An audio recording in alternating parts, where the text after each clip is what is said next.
Un factor determinante para que Dios pueda conceder una segunda oportunidad es el arrepentimiento. De eso hablaremos el día de hoy.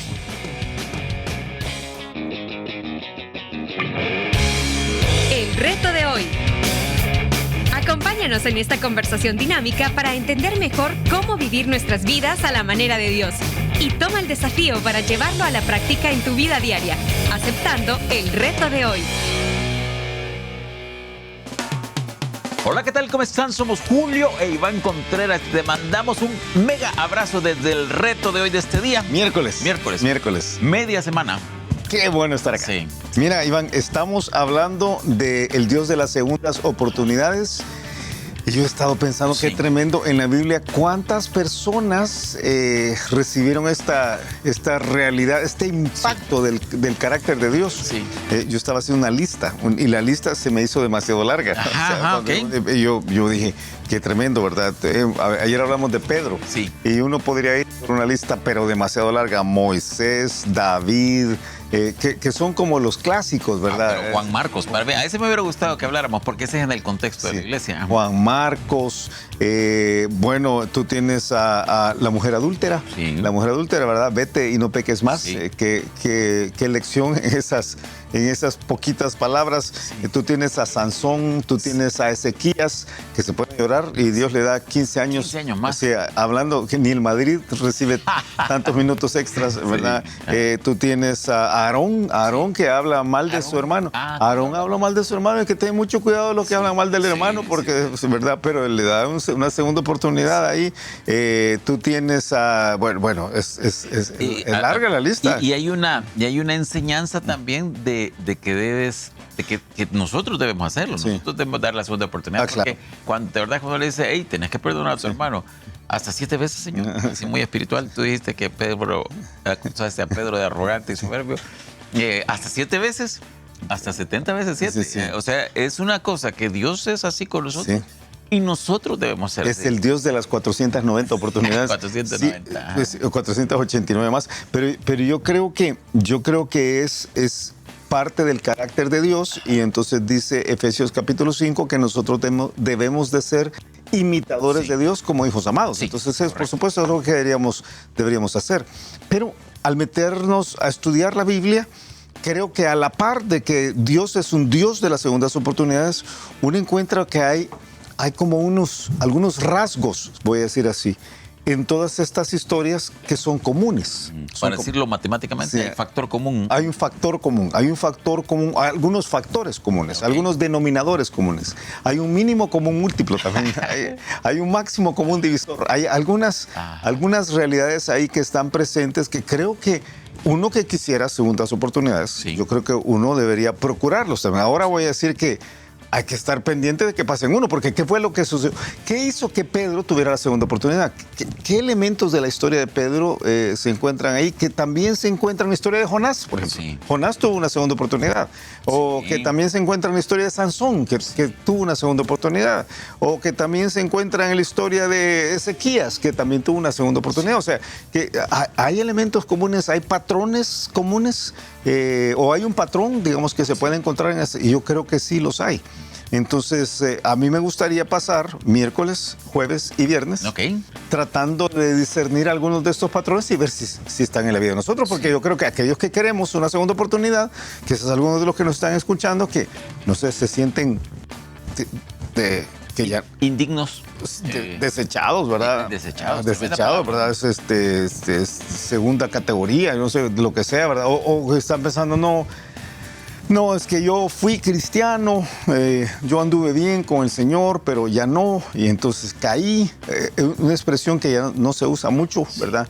Caí de la gracia, hermano, ¿verdad? Y entonces yo ya no puedo, y fíjese que yo creo que Dios ya conmigo ya no quiere tratar. O un caso más común, bueno, no ese es el caso más común, creo yo, pero de pronto llega otro pastor, otro líder nuevo, y entonces ya nos has tomado en cuenta como antes, y entonces, sí, hermano, usted vaya por ahí y tenga algo pequeñito, ¿verdad? Ajá. Entonces la persona a veces dice... ¿Y usted qué hacía antes en la iglesia? Yo era el vicepresidente ejecutivo a cargo de la producción. por ahí se sientan los ex vicepresidentes ejecutivos acá de la producción. Sí. Ahí atrás, ¿verdad? Sí. Y entonces de pronto ya se siente, no, en ese caso no indigno, sino que se siente desechado. Sí, desechado. Yo veo que hay una realidad común en todos estos que te acabo de decir. Una vez que han caído, puede decir así, han caído, el caso de Pedro fue la negación, ¿verdad? En el caso de Jonás es que agarra para donde no debe agarrar, ¿verdad? En el caso de David... El hijo pródigo. El hijo pródigo, que aunque es un personaje ficticio, ¿verdad? Pero el caso del hijo pródigo que agarra todo... Representa todo. Despilfarra todo lo que tenía el papá. Pero voy a poner una palabra que no nos gusta a veces usar, pero una vez que uno peca, uno peca y se da cuenta del pecado, yo creo que la clave de todo es el arrepentimiento genuino. O sea, hay un factor común de todos en estas historias para la segunda oportunidad, que es el arrepentimiento genuino. Sí. No, es más que el remordimiento.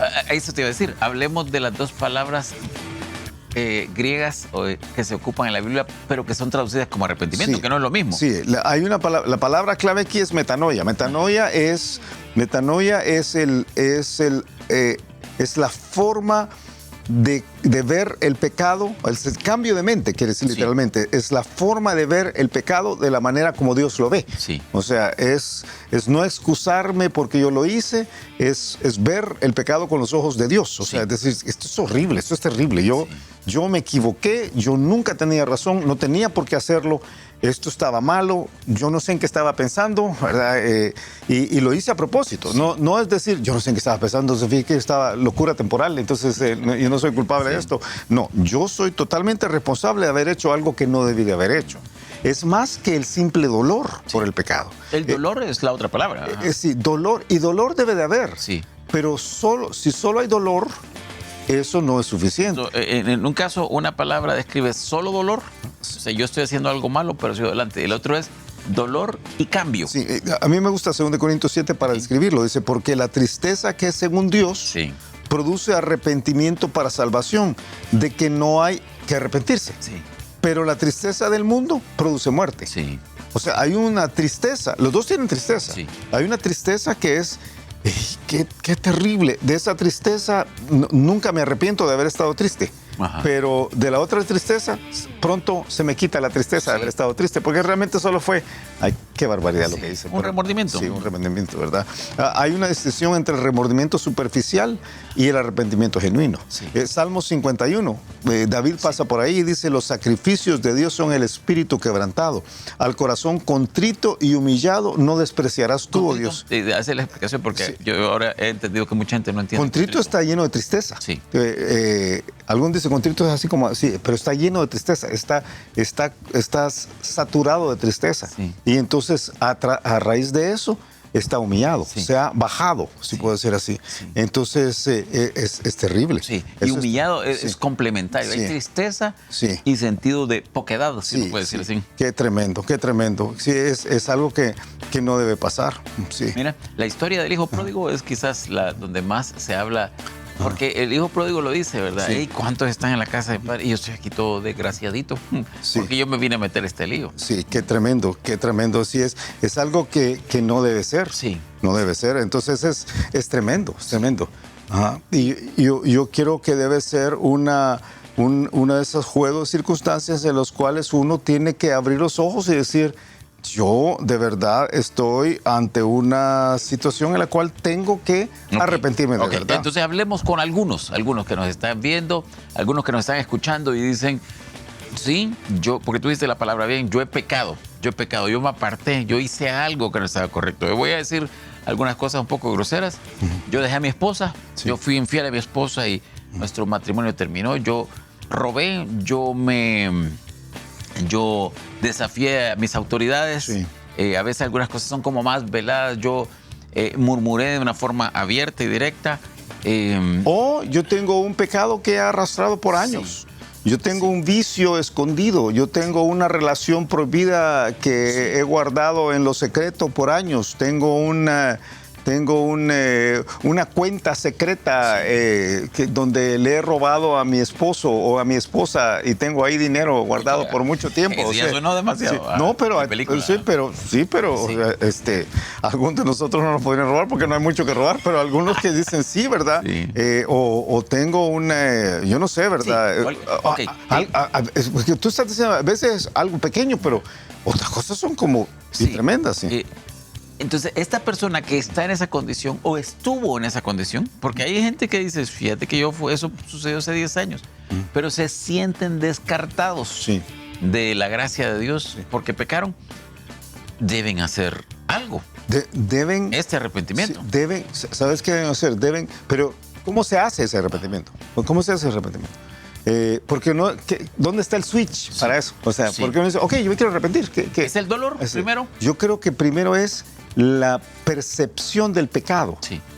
Eso que hice, yo tengo que llegar a la convicción que está malo. Sí. Que está horrendamente malo. Sí. Que no es moralmente malo, sino porque estoy ofendiendo a Dios. Sí. Ese dolor creo que es la clave. Que si Dios dijo que estaba malo realmente. Yo no tengo derecho, ni tengo argumentos, ni tengo razones, ni debo tener la osadía y el valor para defenderlo. Está verdaderamente malo. Entonces, hasta que yo no llegue a ese punto, no voy a poder arrepentirme. No va a haber tristeza, porque una vez que yo lo diga así, yo voy a llegar delante de Dios y voy a decir, Señor, me quebranto. Dice el libro de Proverbios que el hombre que quebrantado endurece la cerviz, el hombre que reprendido endurece la cerviz, no dice de repente será quebrantado y no habrá para él medicina. Sí. O sea, la reprensión es precisamente el señalamiento de que tú hiciste algo malo. Sí. Y hasta que uno dice, es cierto, está malo. Pero no solo es... es cierto. Sí, ya cállate. A veces, ¿verdad? Los adolescentes en otras casas, nunca en nuestras casas, pero los adolescentes en otro lugar dicen, sí, papá, va, está bien, ok. Está malo lo que dice. Pero no es eso, es el dolor genuino. Dijo alguien que yo conocí. Perdón, pues, y renuncio. Mira, el libro de Hebreos dice, así que arrepentíos y convertíos para que sean borrados vuestros pecados, para que vengan de la presencia del Señor tiempos de refrigerio. O sea, tiene que haber esta parte de perdón. Para que venga el perdón, tiene que haber la conversión. Y para que venga la conversión, tiene que haber el arrepentimiento. Mira, te cuento una historia así triste y corta. Hablando con un pastor que había caído en una situación de pecado. Entonces fuimos con otro hermano y hablamos con él. Y era evidente, este era un hombre que conocía la Biblia. Y era evidente que no estaba dispuesto a dejar su pecado, su situación de pecado. Entonces él dijo... Qué triste eso. Tristísimo, qué triste. Tristísimo. Entonces nosotros dijimos, no venimos a buscarte. Venimos porque lo que te viene es terrible si tú no te arrepentís. Sí. Y él dijo, lo siento, yo les agradezco mucho, pero no quiero. No nos lo dijo tan abiertamente así como no quiero, pero dijo gracias. Yo veo su buena intención y gracias. Wow. No, tremendo. Porque yo a veces, quizás aquí te voy a hacer una parte vivencial, porque el otro hermano que iba conmigo le dijo, estás comiendo de las algarrobas de los cerdos. Haciendo una referencia al hijo pródigo, sí. Tú estás comiendo de las algarrobas de los cerdos y lo que viene no es mejor. Entonces nosotros queremos para ti lo que le pasó al hijo pródigo, es decir, yo me arrepiento y yo regreso a mi padre y mi padre me recibe con los brazos abiertos. Pero si no hay este arrepentimiento genuino, algunos de los que nos están viendo están comiendo de las algarrobas de los cerdos. Y a veces en lo económico, a veces en la salud, a veces en las relaciones, la soledad, ¿cómo se llama? La hora de dormir. Entonces hay que tener un gran valor, porque eso sí, hay que tener un gran valor y decir, yo salgo de esta situación y busco, abrazo al Señor y me arrepiento y cambio. Si uno tiene estas dos cosas, Dios no nos deja de abrir sus brazos. Sí, pero creo que la clave ahí, de lo que él no estaba logrando en ese momento, es precisamente lo que le sucedió al hijo pródigo, que es la clave del arrepentimiento. Sí. En la parábola del hijo pródigo, en Lucas capítulo 15, cuando está sucediendo ese evento que tú acabas de describir, dice, y el hijo pródigo deseaba llenar su vientre de las algarrobas que comían los cerdos, pero nadie le daba. Sí. Y dice el versículo 17, estoy en Lucas 15, 17, y volviendo en sí, Eso, ese es el punto. y volviendo en sí, dijo, ¿cuántos jornaleros en casa de mi padre tienen abundancia de pan y yo aquí perezco de hambre? Sí. De repente le amaneció. Sí. O sea, dijo, Qué buena expresión. ¡Ey! Sí. ¡Ey! ¿Qué estoy haciendo? Wow. Esto que he hecho es una insensatez. Sí. O sea, qué barbaridad. Ese es precisamente el germen, si puedo decir así, es la semilla, es la base donde nace el arrepentimiento. Sí. Cuando uno dice, ¡hey! Es volver en sí. Volver en Es sí. volver en sí. Yo he conversado con algunas personas que han pasado por esa experiencia, y yo mismo he pasado en algunas ocasiones por la experiencia de decir, qué tonto, ¿verdad? Pero algunos me han dicho, si yo pudiera hablar con el yo, ¿verdad? De aquel entonces, le diría, no seas tonto, no hagas eso. Qué barbaridad, lo que vas a hacer está totalmente incorrecto, no lo hagas. Pero el problema es que el pecado nos aturde. Es como un embrujo. Sí, Como un embrujo. sí. Algunos están tan embelesados en su pecado. Y el pecado, porque esto suena a veces a una infidelidad de un hombre que se fue con otra mujer, pero a veces el pecado del orgullo, de la arrogancia, a veces el pecado, algunas cosas son así, que algunas son muy, ¿cómo se dice? Sensoriales. Algunas veces casi no hablamos de la gula, de la glotonería. Sí. A veces es la haraganería. Ahora podemos hablar más fácilmente nosotros. Mira, algunos tienen, yo no me voy a ir tan lejos, algunos tienen que apagar su celular Sí. y decir, hey, ponete a trabajar, deja de... No seas haragán. Sí, no seas haragán, pero tú sabes, ¿verdad? Dicen que el celular tiene algo, la dopamina, Sí. y estaba unas explicaciones que hace el sistema límbico y la satisfacción que te genera. Algunos son los gamers, algunos son los likes que están buscando. Hay que tener cuidado, hay que estar dispuesto a arrepentirse. Sí. Tú sabes que la Biblia dice en Hebreos capítulo 3 precisamente esto. Dice que uno tiene que rápido decirle a las personas que están en una circunstancia en la cual pueden caer, Sí. tiene que exhortarlas. Sí. Exhortarlos, dice en Hebreos 3:13.